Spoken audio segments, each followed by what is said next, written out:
नमस्कार किसान साथियों, एक बार फिर से स्वागत है आपका आपके अपने यूट्यूब चैनल आर के खेती ज्ञान। साथियों, आज के वीडियो में हम बात करने वाले हैं ड्रैगन फ्रूट की उन्नत खेती के बारे में। Dragon fruit Thailand, Vietnam, Israel और श्रीलंका में लोकप्रिय है। बाजार में 200 से 250 रुपये तक के दाम मिलने की वजह से हाल ही के दिनों में भारत में भी इसकी खेती का प्रचलन बढ़ा है।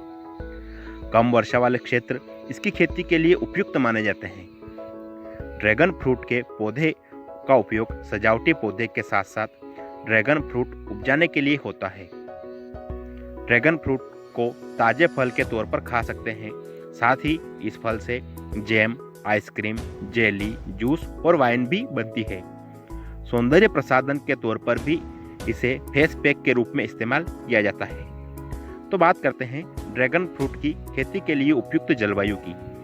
इसके लिए 50 सेंटीमीटर वार्षिक औसत की दर से बारिश की जरूरत होती है, जबकि 20 से 30 डिग्री सेल्सियस तापमान इसके लिए उपयुक्त माना जाता है।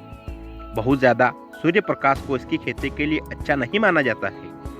सूर्य की रोशनी जिन इलाकों में ज़्यादा हो, उन इलाकों में बेहतर उपज के लिए छायादार जगह में इसकी खेती की जा सकती है।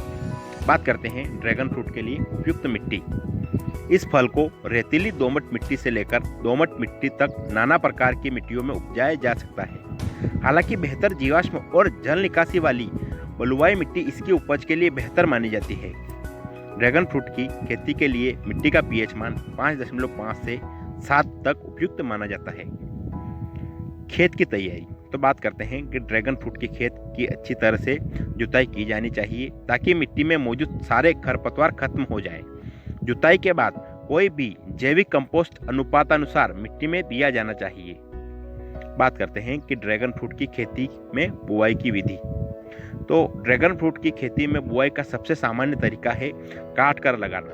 वैसे बीज के जरिए भी इसकी बुआई की जा सकती है, लेकिन चूंकि बीज पनपने में लंबा वक्त लगता है और मूल पेड़ के गुण उस पौधे में आए, इसकी संभावना कम ही रहती है। इसलिए इसे वाणिज्यिक खेती के लिए अनुकूल माना नहीं जाता है। आपको गुणवत्तापूर्ण पौधे की छटाई से ही ड्रैगन फ्रूट के सैंपल तैयार करने चाहिए। तकरीबन 20 सेंटीमीटर लंबे सैंपल को खेत में लगाने के लिए इस्तेमाल करना चाहिए। इसको लगाने से पहले मूल पेड़ की छटाई करके इसका ढेर बना लेना चाहिए। बात करते हैं रोपण की। तो इन पौधों को सूखे गोबर के साथ मिलाकर मिट्टी, बालू और गोबर के 1:2 के अनुपात में मिलाकर रोप देना चाहिए। ये जरूर ध्यान रखना चाहिए कि इन्हें रोपने से पहले इन्हें छाया में रखा जाए ताकि सूरज की तेज रोशनी इन सैंपलिंग को नुकसान न पहुंचाए। 2 पौधे के रोपने की जगह में कम से कम 2 मीटर की खाली जगह छोड़ देनी चाहिए। पौधों को रोपने के लिए 60 सेंटीमीटर गहरा, 60 सेंटीमीटर चौड़ा गड्ढा खोदा जाए। इन गड्ढों में पौधों की रोपाई के बाद मिट्टी डालने के साथ कंपोस्ट और 100 ग्राम सुपर फास्फेट भी डालना चाहिए। इस तरह से 1 एकड़ खेत में ज़्यादा से ज़्यादा 1700 ड्रैगन फ्रूट के पौधे लगाए जाने चाहिए। इन पौधों को तेजी से बढ़ने के लिए मदद करने के लिए इनके सपोर्ट के लिए लकड़ी या तख्त, कंक्रीट या लोहे का खंभा लगाना चाहिए। बात करते हैं खाद और उर्वरक। ड्रैगन फ्रूट के पौधों की वृद्धि के लिए जीवाश्म तत्व प्रमुख भूमिका निभाते हैं। प्रत्येक पौधे के सटीक वृद्धि के लिए 10 से 15 किलो जैविक कंपोस्ट, जैविक उर्वरक दिया जाना चाहिए। इसके बाद प्रत्येक साल 2 किलो जैविक खाद की मात्रा बढ़ाई जानी चाहिए। इस फसल को समुचित विकास के लिए रासायनिक खाद की भी जरूरत पड़ती है। वानस्पतिक अवस्था में इसको लगाने वाली रासायनिक खाद का अनुपात पोटास, सुपर फास्फेट, यूरिया का 40:90:70 ग्राम प्रति पौधे होता है। अब बात करते हैं कीट और रोग। अभी तक ड्रैगन फ्रूट में किसी प्रकार के रोग की कोई पहचान नहीं हुई है, न ही इसमें किसी प्रकार का रोग लगता है। ये इसका सबसे बड़ा फायदा होता है। बात करते हैं फल की तुड़ाई। तो फूल आने के 1 महीने बाद ड्रैगन फ्रूट को तोड़ा जा सकता है।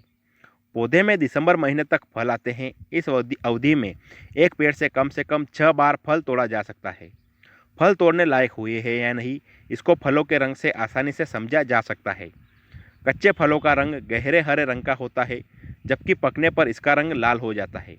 रंग बदलने के 3 से 4 दिन के अंदर फलों को तोड़ना उपयुक्त होता है, लेकिन अगर फलों का निर्यात किया जाना हो तो रंग बदलने के 1 दिन के भीतर ही फल को तोड़ा जाना चाहिए। तो साथियों, ये थी ड्रैगन फ्रूट की खेती के बारे में जानकारी। आपको वीडियो कैसा लगा? अच्छा लगा हो तो वीडियो को लाइक और चैनल को सब्सक्राइब जरूर करें। साथ ही हमें कमेंट करके बताएं कि वीडियो आपको कैसा लगा। धन्यवाद किसान साथियों।